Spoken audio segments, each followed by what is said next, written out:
As the oldest of 10 children on a farm in northwest Ohio, David grew up playing and singing gospel, country, and bluegrass. David now has a master's degree in theology from Fuller Theological Seminary and also earned his Ph.D. from Purdue University in marriage and family therapy. David recently retired from his 40-year career of providing whole health education at various universities and for the VHA. In addition to performing music at White Stallion Ranch and other venues, David consults in the area of whole person health. We look forward to hearing what your thoughts are on David Rickner on today's Cowboy Up podcast.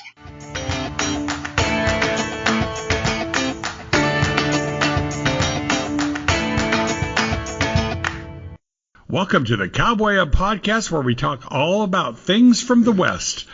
This is an exciting day here at the ranch, and I have to tell you, some things I get more excited about than others, and today's guest, Russell, this is really something I've been looking forward to. I've seen this man perform, and when he started singing, I thought, oh boy, here goes. And by 3 or 4 minutes into it, I was just like, play the next song. I was like a 6-year-old. So, and you've known this guy for a little while.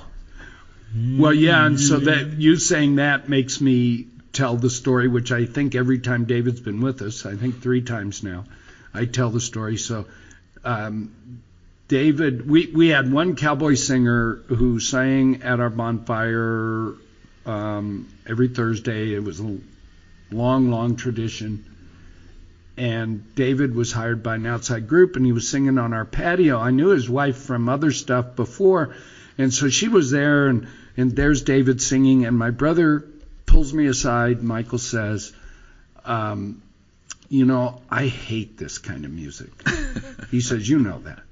And I said, yeah, I knew that. And he said, but I like it when David sings. He says, get him to stay a little longer if he will, and then let's get him hired. If he'll come out every week, this is the only time I've ever liked this kind of music. Wow. And because he likes hard rock and that kind of stuff that I don't like. Yeah. So anyway, that's how it got started. Yeah.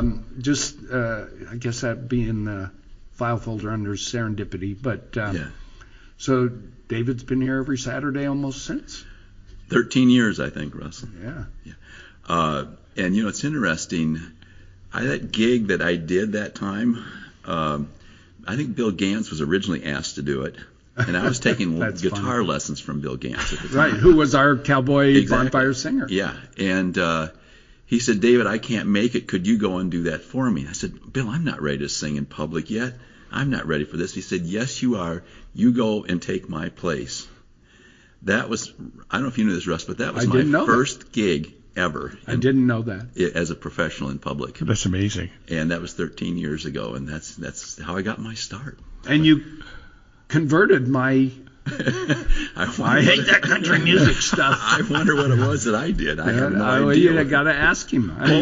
Russell, before we get going too deep into this, why don't you introduce David? Because we still haven't done that. Well, we haven't. So David Rickner, cowboy singer here at White Stallion virtually every Saturday. Mm-hmm. And once in a while he's got something going on, like kids graduating and vet school, and I guess we all get sick periodically. Right. But he's here otherwise. And where else are you? David Rickner, and we're going to talk about you've had a big life already.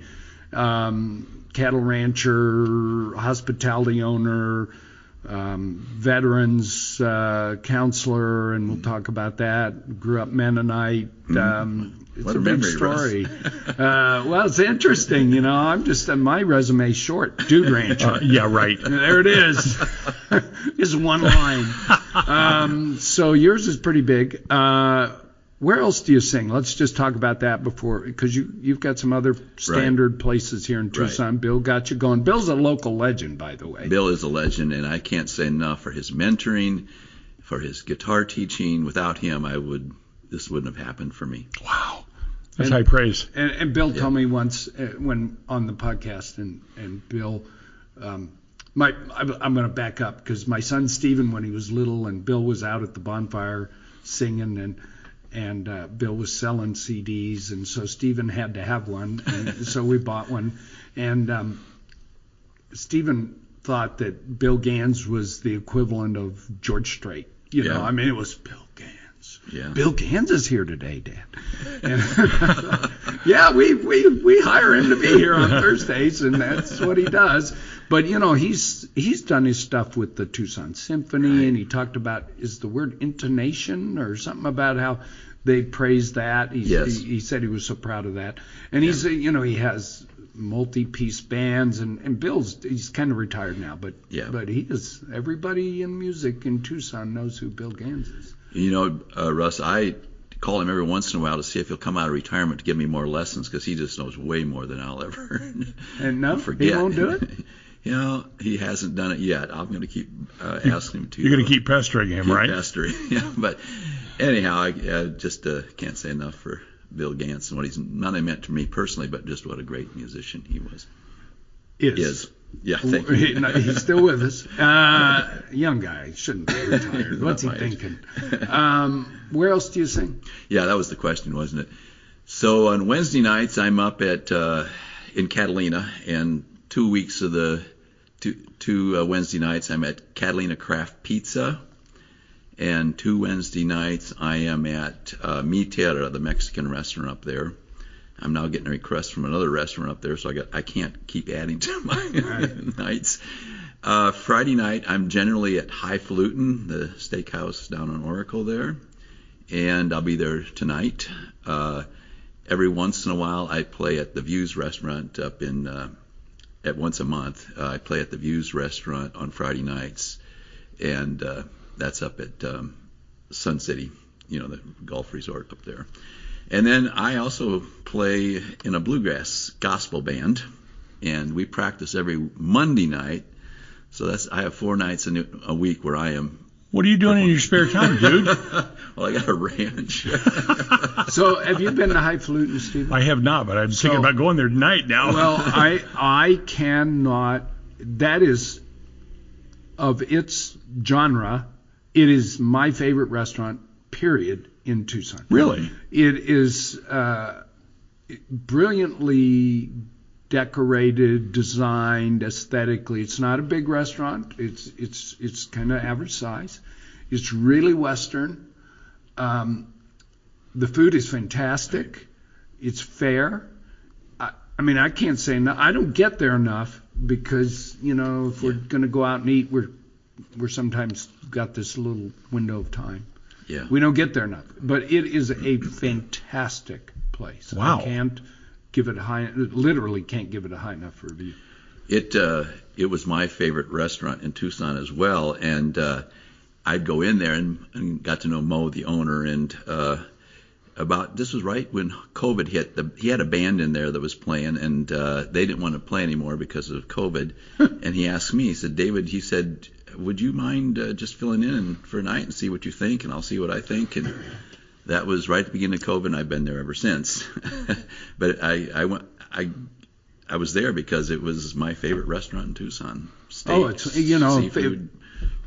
If my love for Mexican food didn't sort of supersede that, and Casa Molina is my favorite in all the world, Highfalutin would be my favorite. It's amazing. It really is. And great selection of menu items. So. Yep. So David, you were taking lessons from Bill Gans, so I've got to think you've not been playing the guitar your entire life, or is that not accurate? Well, I'll share a little bit of my history in that way. Please. I grew up in a very, as Russ mentioned, in a Mennonite community, but I had to be in church 3 times a week, and I learned to sing in choir in church, and then my high school, I was in high school choir, and but I was more interested in being an athlete than I was singing at that point. Sometimes I wished I had gone the singing route as opposed to trying to be an athlete. Anyhow, I got in a little bluegrass band when I was in graduate school, and we played and had fun, and then I dropped it for 30 years. Wow. And I had my guitar in the closet, and I get it out every once in a while. But I was turning 60 when I met Bill Gans, and I said, I listened to Bill, and I said, I would love to do this. But I had some what I call self-talk going on. you're too old to start this now, David. Too bad you hadn't done this when you were younger. And once I heard myself say that to myself, I said, you're just stopping yourself from at least trying. And so I had to get over that kind of self-talk of you're too old to do this. And started taking lessons from Bill, and we've talked already about how it evolved from there. So it's been just a more recent endeavor in my life, but it's been a dream that I've had for a long time that has never followed through on until now. And having watched you perform, it's not just a dream; it's something you love. I love it. I would, I can't imagine being without this. And if even there's no one listening to me, I love doing it. Well, my wife is like Michael. She loves hard rock. And the night that you started to play, that we were here, I looked at her and I thought, well, she's probably not going to enjoy this. But I said, after a couple of minutes in, I was enjoying it. And I looked over at her finally. She was having a darn good time and really enjoying it, and wants to come back, has asked me to come back to see you again, and she'll be excited because we're going to do what we can to get to Highfalutin Steakhouse tonight for that express reason. And this will be a good surprise for her. Oh, thank you. So that's exciting. Thank you. Great meal, beautiful surroundings, and David Rickner. So let's talk, if we can. Sure. We had a head wrangler for a long time, and he had grown up Mennonite, and I'm pretty sure he was in the rebellious part of his life. There weren't any Mennonite behaviors going on there. So talk about that, people, I don't think they really know. It's sort of like Amish, but not really. Right. Well, we're related to the Amish when Amish actually broke off from the Mennonites way back by 1800s because they thought the Mennonites were getting too liberal. But I have relatives that were Amish as well. I loved growing up in the tradition, very work-oriented, but also very giving. My dad was like head of what we called the disaster committee, and anytime there was a tornado or any flood or anything went through Northwest Ohio, they gather all us kids. I was in the junior high at that time. I remember that a tornado went through Toledo, gathered all of us together. So let's go to Toledo and help these people. And there was no plan for getting paid or anything like that. They might have took us to Bob's Big Boy afterwards. I don't know, but we just went and helped these people recover. And that was just kind of characteristic of the Mennonite. Help your brothers in need. You band together as a community to really support each other. I remember when a couple of barns burned down in our neighborhood, everybody was there to help out, rebuild the barn, and help the people. So that's what I appreciate most about the Mennonite. I did get away from the tradition. It was very conservative, as you're probably aware, and no dancing, no drinking, no smoking, no playing cards. Okay.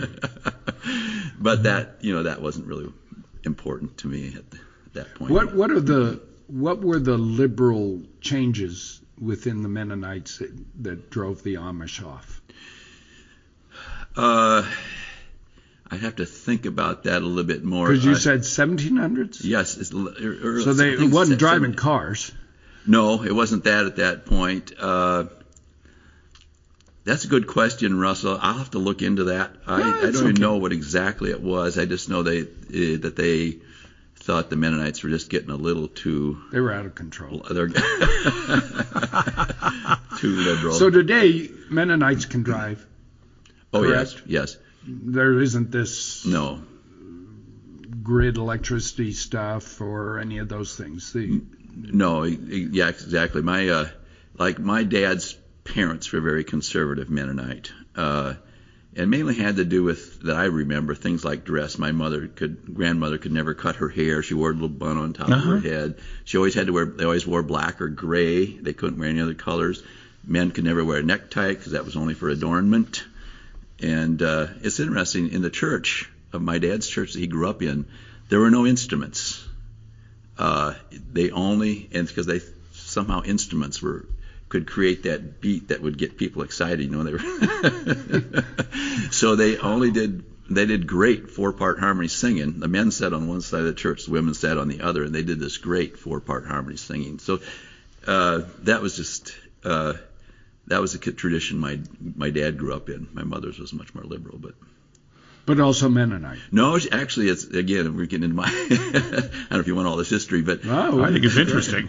My mother was actually not Mennonite, and I didn't know this at the time when I was growing up, but I found out later that my mother was not accepted by my father's parents because she was not Mennonite.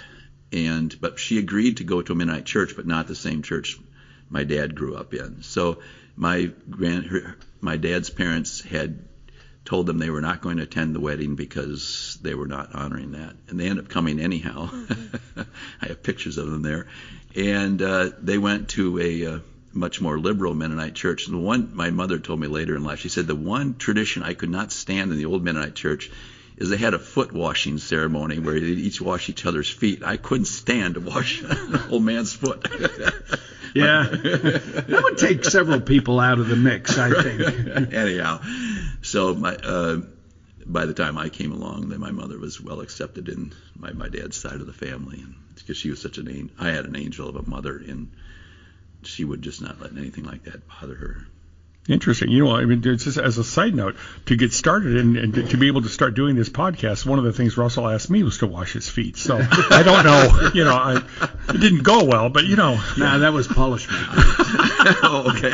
So I probably would have shown up today. There you go. There you go. The requirements. There you go. So then you talk about, and we talked about it before, but you got involved you've got a Ph.D. in marriage and family therapy. Wow. and you ended up career with veterans. Right. Yeah.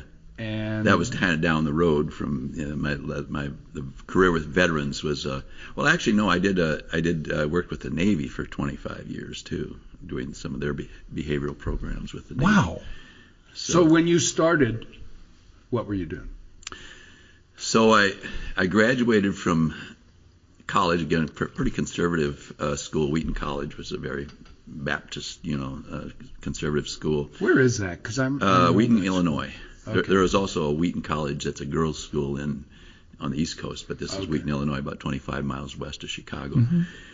And it was funny. I started having a lot of theological questions for myself in graduating from college, and I said, I went to seminary right after that because not because I wanted to be a minister, but because I just wanted to start to grapple more with these questions that college had raised for me, really kind of questioning my faith in some ways and, the way I'd understood Scripture and so on. So I went to Fuller Seminary in Pasadena, California, Southern California there. Okay.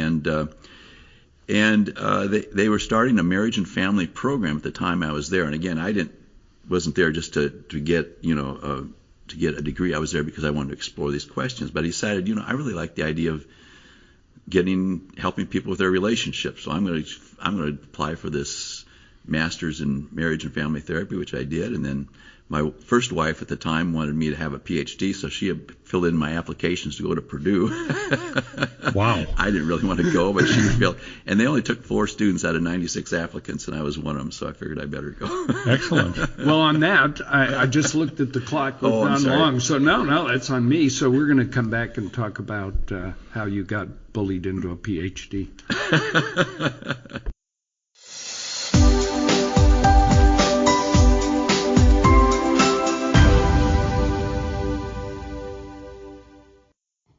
Is 2025 your year to finally take your first Dude Ranch vacation? Or is 2025 the year to take your next Dude Ranch vacation? Things to think about. You can also visit duderanch.org and get a list of vetted, amazing dude ranches that will fit everything within your bucket list. Visit duderanch.org.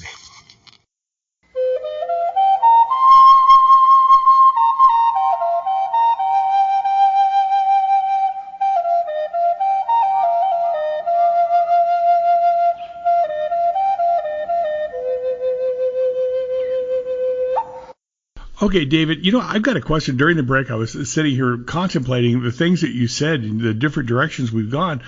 How did the Mennonites feel about music? I mean, they were pretty conservative group, right. So how did they feel about music? Right. again, there's differences within the Mennonite tradition, but they love music, but they do not usually focus on stringed or any kind of instruments. They just learned to sing without instruments. However, I went to more liberal Mennonite church where we had instruments. We had piano and organ, but just to give you an example of, again, the concern about instruments, when I was in junior high school, I had to attend a weekend's seminar for junior high kids on the evils of rock and roll music, and the Beatles were just coming out at that time. Oh. And because the concern, they would not in our church allow any drums or any guitars, because the drums and the guitar create this beat that starts to get those hormones flowing, you know. And they did not want our hormones flowing. You know, I'll never forget when we had, again, the part of it was just sexual, you know, the sexual concerns that the music would bring up. And I remember when I kissed my first girl when I was probably a junior in high school, and I felt so guilty about it based on my tradition. I went to my pastor and talked about that. I said, "Do you think what do I have to do? I kissed this girl." So those were just, you know. What did the pastor think about that? Well, the pastor was pretty good. He said, I don't think it's a grave sin, but, you know, you just want to be careful, you know, kind of that approach. I like it. So we kind of backtrack because that was fun, interesting. I mean, fascinating, really. So who knew how easy it is to suppress hormones? Just get rid of drums and what's the other? Electric guitars. All we have to electric do. guitars. See, I didn't know that. Groundbreaking information on today's Cowboy Up podcast. What they call the evil beat, the devil beat of the devil, you know. Oh. Interesting. The devil's involved. So, back to the Ph.D. Your wife signs you up for Purdue. Well, I didn't really want to go, but we were traveling from California to Ohio, and in our little Volkswagen bus at the time. And I said, well, you know, if you're interested in me going, let's just stop in there while we can travel right through, you know, it's right close to where we're going anyhow. We'll stop and say hi.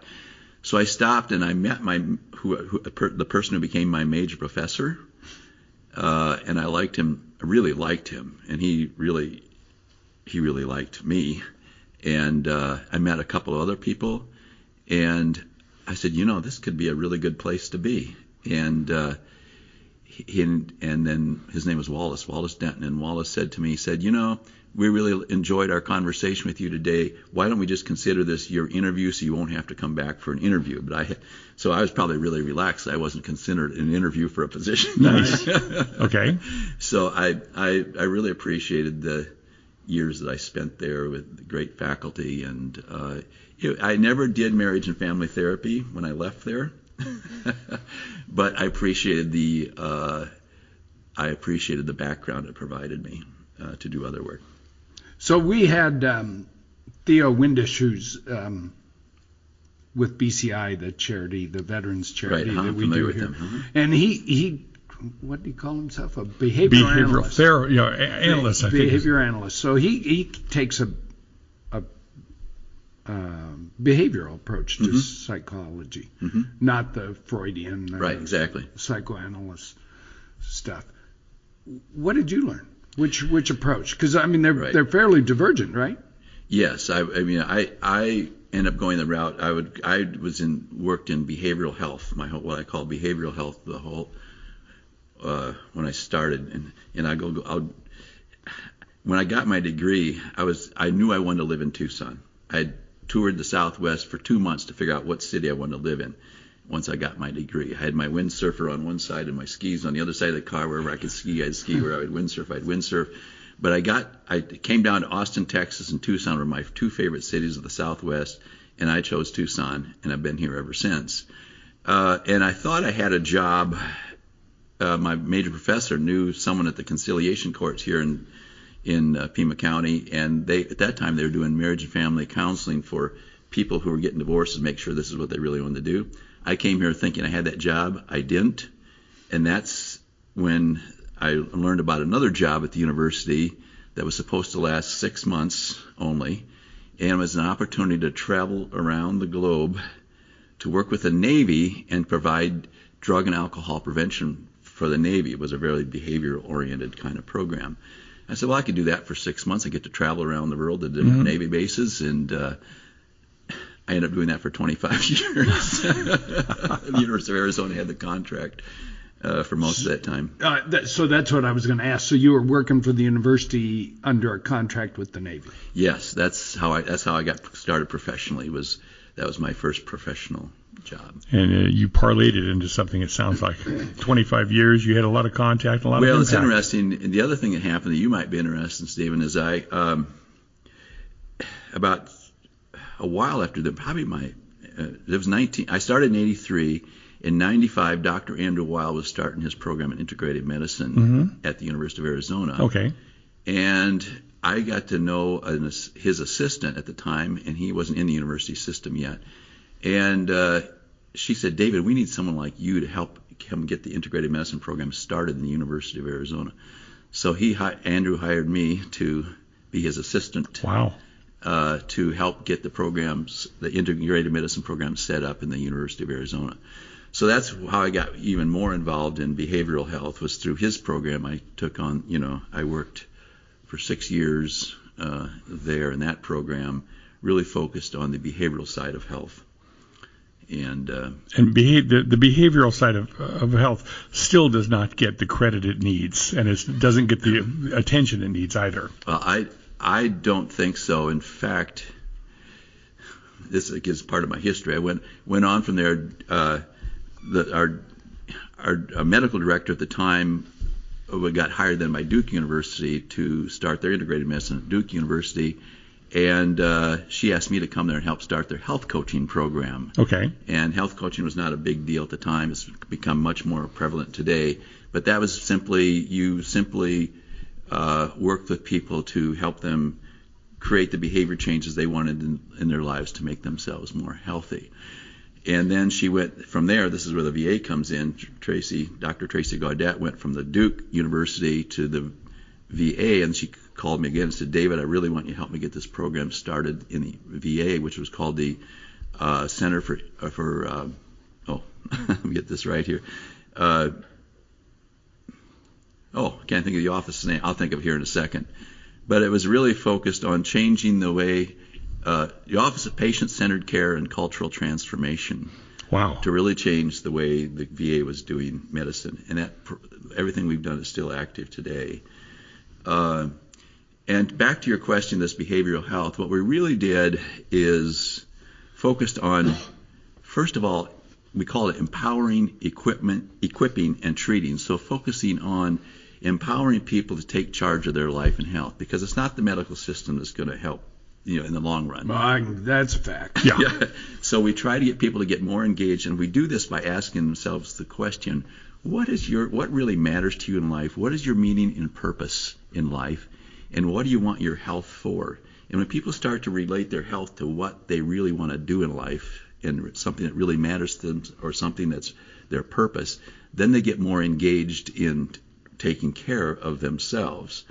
And that's what we have found. And then once they get interested, we want to equip them with the right information, with the right support that they need, whether it be a chiropractor, or whether it be a health coach, or whatever it is, that we provide them support that's still outside kind of the treating within the medical community. But at times we're going to need that treatment. So there are all three elements: empowering people, equipping people to take care of their life and health, and then if they need treatment and the medical support, that system is there to help them. But that we're also engaged that system to make sure they learn about what matters to the patient when they come in. That they realize what is important and really matters to this patient, and they relate their treatment to what really matters to them. That is absolutely remarkable. Oh, thank you. I mean, that's just coming at it from every side. Yeah, I'll tell you something interesting. We just went through this election, and I was just reading 2 weeks ago the person that President Trump is appointing for Surgeon General. And here's exactly what she said, and these are our words. No one else has come up with these words. So this is exciting. This is good. The surgeon, Trump said of his Surgeon General, this woman will empower patients to take charge of their health. That phrase came out of the VA that we created. Wow. I went around. I said, "Does anyone else use that language?"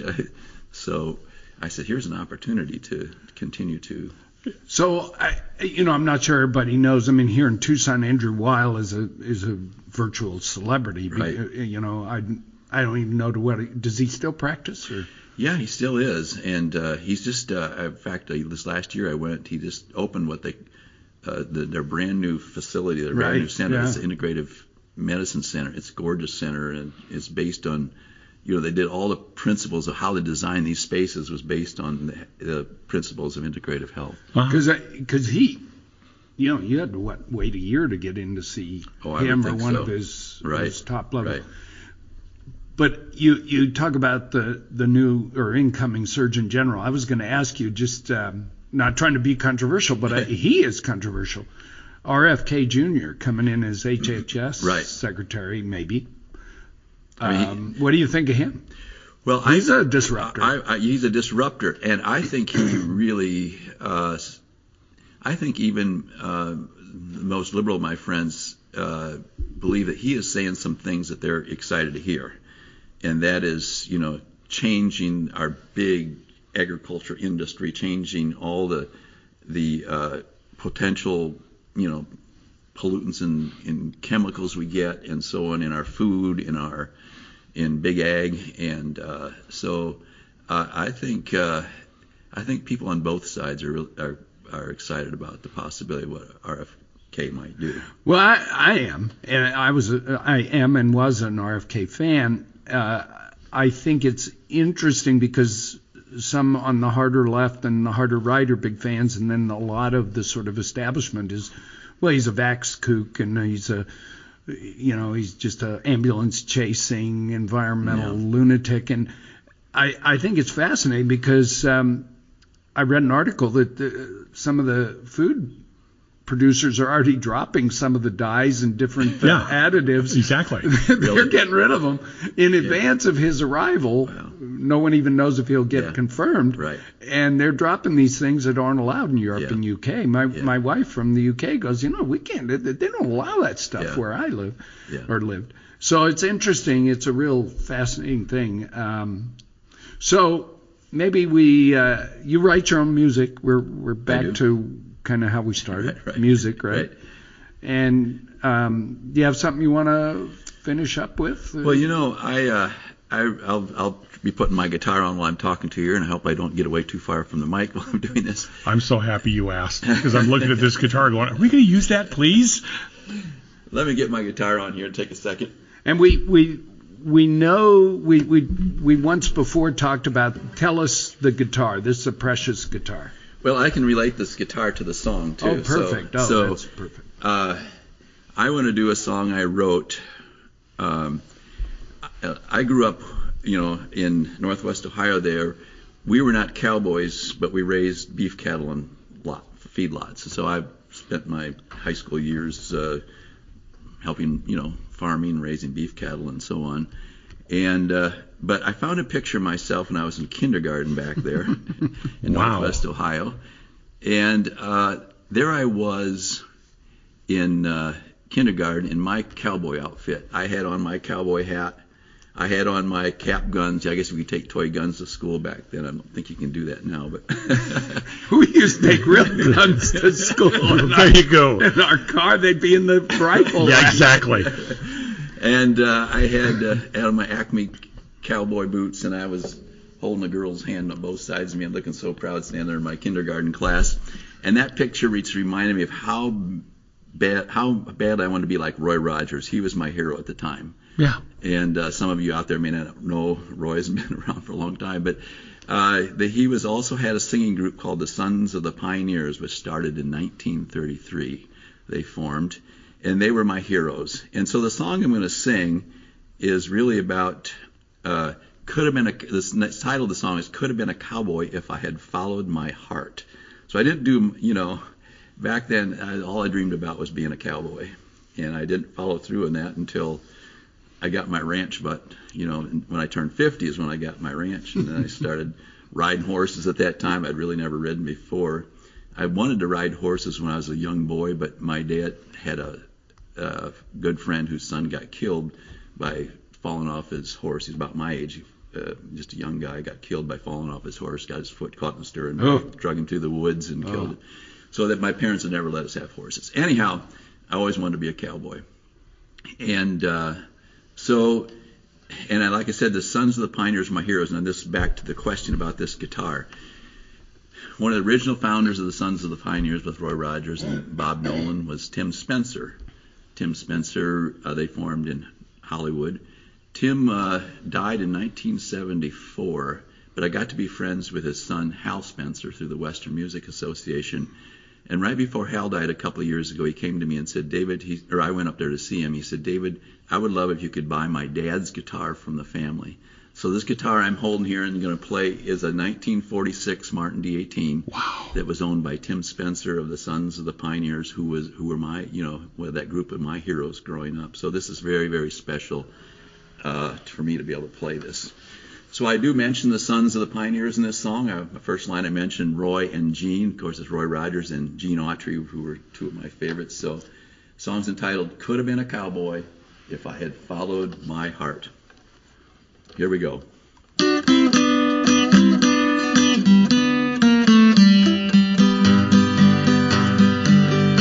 I remember my first pair of boots, just like Roy's and Gene's. I wore for all the world to see.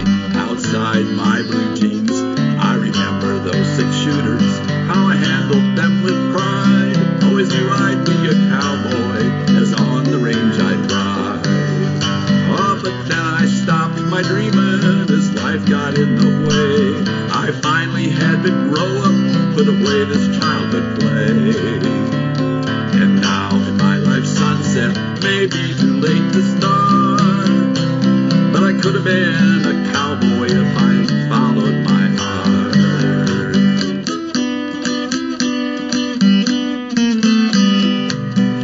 I remember my first guitar and home on the range. I remember those sweet harmonies the pioneers sang. I would be a singing cowboy. I would rope and I would ride my horse into the sunset with a cowgirl at my side. Oh, but then I stopped my dreaming as life got in the way. I finally had to grow up, put away this childhood play. And now in my life's sunset, maybe too late to start, but I could have been a cowboy if I'd followed my heart. As I was out a-riding the range one sunny day, I asked myself this question, I wonder what Roy would say. I waited for the answer, hung on every word. If I'm not mistaken, this is what I heard. Oh, never stop your dreaming, it's not the cowboy way. Don't put off till tomorrow what you can do today. And even in life's sunset, it's not too late to start. You can always be a cowboy if you follow your heart. You can always be a cowboy if you follow your heart.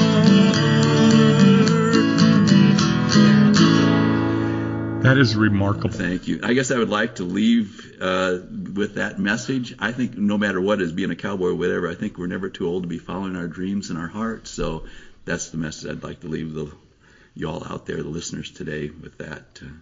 I think that's really important. I don't know how we ended any better. Do you? Perfect. Perfect. Thank you. David, thank you very much. Thank you. Well, that's a wrap, folks, and we thank you, Stephen and Russell and Dave Rickner. We love your time, we love your stories, we love your music, and again, that's something that is a regular occurrence right here at the White Stallion Ranch. Dave sings for us almost every Saturday evening, and when you come and visit us, you'll have a chance to meet him, sing along with him, and perhaps even join us for a program or two. we would find that something we would love to do. By the way, remember, when you come to the White Stallion Ranch, this is where it all takes place, and we hope that you will join us sometime in 25. Hey, we'd love to hear from you. Please write to us, recommend us, tell us how we can help you. The Cowboy Up Podcast at gmail.com, the Cowboy Up Podcast at gmail.com. And of course, thanks again to the Dude Ranch Association, who helps make this program possible. And continuing on, we are in the Christmas mood, in the music mood, and so we're going to go out with one of our good friends, Greg Hager, who talks a little bit about what it might be like to be a Christmas cowboy. Thank you so much. Until next time, bye for now.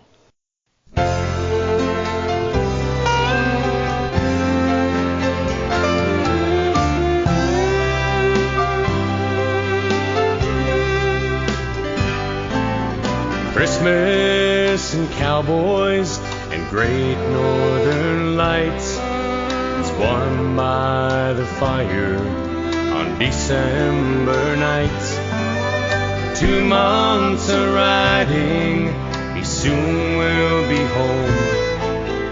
Omaha beckons wherever he roams.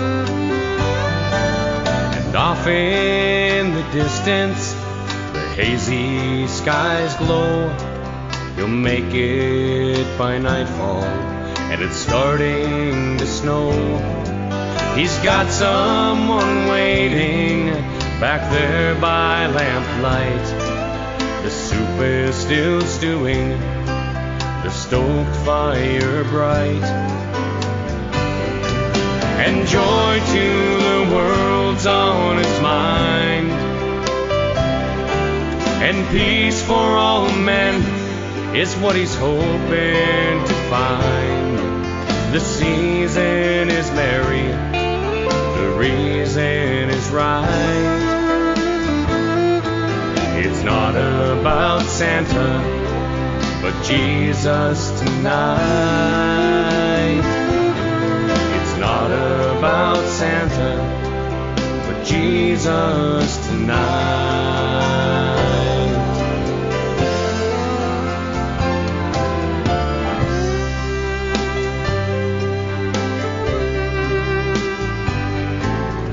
Got horehound candy, lemon drops too, a shawl for his wife, and a dress made of blue. 2 months of driving, them old doggies home. He hopes he can stay now and not have to roam.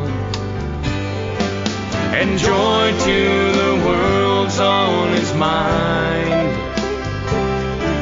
and peace for all men is what he's hoping to find. The season is merry, the reason is right. It's not about Santa, but Jesus tonight. Not about Santa, but Jesus tonight. He stables his horse in the barn, pitches hay down into the manger, and he starts to pray. His mind sees a baby with a small wrinkled nose, cuddled with Mary in wrapped swaddling clothes. And joy to the world's on his mind, and peace for all men is what he's hoping to find. The season is merry, the reason is right. Not about Santa, but Jesus tonight. It's not about Santa, but Jesus tonight.